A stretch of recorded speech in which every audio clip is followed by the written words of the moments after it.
Yan ang ating atay. Magluluto tayo ng idal. Hiwa ko na ng strips. I-marinate. I-marinate na natin ng may paminta na, kalamansi at soya sauce. Natin lean meat at saka belly. Yan. Kalamansi juice. Yan. Pepper at saka kalamansi. Soya sauce. Yan. Yan na guys. Marinated na siya.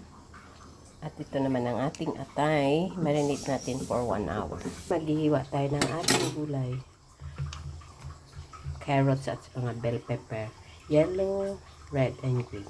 Ayan na guys. Ready na ang lahat. Pati ang ating sibuyas at saka bawang. At ang ating peas. Bisa mo na natin ang atay. Ayan guys. Hanggang sa mag-change lang ang kulay.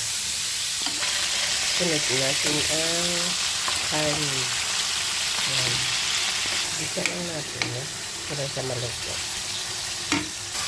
Sibuyas at saka bawang. Bisa natin. Ayan na siya guys. Bisa-bisa lang.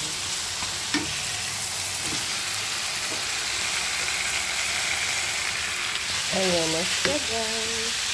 Lagay natin ang mga marinated sauce.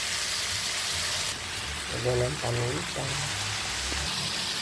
Lagyan natin ng tubig. Simmer natin yan.